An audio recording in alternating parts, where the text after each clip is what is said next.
السلام علیکم عزیز طالبات، آج ہم اپنے نصاب کے سبق نمبر 4 یعنی شاعری کی حقیقت کے تعلق سے بات کریں گے۔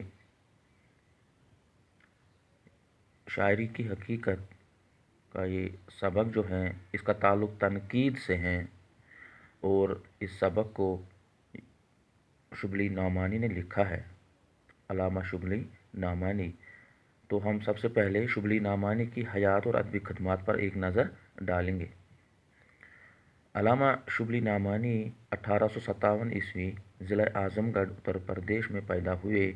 ابتدائی تعلیم حاصل کرنے کے بعد آپ نے بہترین اساتذہ سے عربی، فارسی، فقہ، حدیث کی تعلیم حاصل کی۔ اسلامی تعلیم کے علاوہ شبلی نے وکالت کا امتحان بھی پاس کیا اور کچھ دنوں وکالت بھی کی۔ شبلی کی زندگی کا اہم موڑ ان کا علی گڑھ میں سر سید احمد خان سے ملاقات رہا۔ سر سید احمد نے شبلی کو علی گڑھ کالج میں فارسی کا پروفیسر مقرر کیا۔ علی گڑھ سے نکلنے کے بعد شبلی نے اعظم گڑھ میں دارالمصنفین کی بنیاد رکھی۔ شبلی کا انتقال 1914 عیسوی میں اعظم گڑھ میں ہوا۔ علامہ شبلی اردو ادب کے ممتاز و منفرد ادیب ہیں۔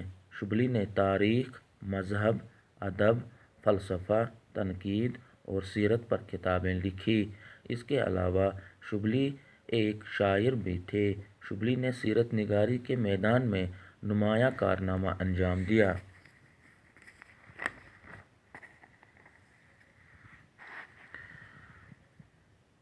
سیرت کی چند کتابوں میں المامون، الفاروق، سیرت النعمان، الغزالی اور سیرت النبی صلی اللہ علیہ وسلم قابل ذکر ہے۔ سیرت کے علاوہ شبلی نے تنقید نگاری میں بھی خدمات انجام دی۔ تنقید کی کتابوں میں شعر العجم اور موازنہ انیس و دبیر شامل ہیں۔ شبلی کا اسلوبی بیان دلکش اور دلچسپ ہے۔ ان کی تحریر میں استدلال اور منطقی اصول ہر جگہ ملتا ہے۔ زبان عام طور پر سادہ اور شستہ استعمال کرتے ہیں، لیکن عربی اور فارسی الفاظ کا استعمال بھی کرتے ہیں۔ شبلی یقیناً اردو کے صف اول کے ادیب تصور کیے جاتے ہیں۔ اردو شعر و ادب ان کی گراں قدر خدمات سے ہمیشہ فیض اٹھائے گا۔ تو یہ شبلی سے متعلق چند باتیں جو اس نوٹ میں آپ نے دیکھی۔ اصل میں ان کی جو کتابیں جو سیرت کے حوالے سے انہوں نے لکھی ہے، میں پھر سے ایک بار دہراتا ہوں۔ المامون یہ مامون الرشید کی حیات پر ان کی زندگی پر لکھی ہوئی ایک سوانحہ کتاب ہے۔ اسی طرح سے الفاروق یہ حضرت فاروق اعظم رضی اللہ تعالی عنہ کے بارے میں لکھی ہوئی ہے۔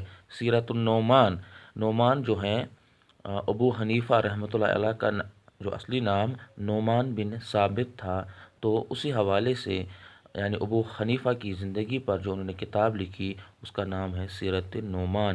اسی طرح سے الغزالی جو امام غزالی رحمۃ اللہ علیہ گزرے ہیں، تو ان کی زندگی اور ان کی سب سے مشہور کتاب جو ہے سیرت کے حوالے سے وہ سیرت النبی صلی اللہ علیہ وسلم ہے، اور اس کی 5 جلدیں ہیں سیرت النبی، اور یہ ان کی سب سے زیادہ مشہور۔ اس کے علاوہ انہوں نے تنقید میں بھی شعر العجم کافی اہم کتاب مانی جاتی ہے۔ اسی طرح سے موازنہ انیس و دبیر جو اردو مرثیہ کے سب سے بڑے شاعر تھے، ان کے تعلق سے انہوں نے جو کتاب لکھی موازنہ انیس و دبیر، تو یہ چند کتابیں انہوں نے لکھی ہیں۔ تو اردو ادب میں ان کی کافی قدر و اہمیت کی جاتی ہے۔ باقی وسلم۔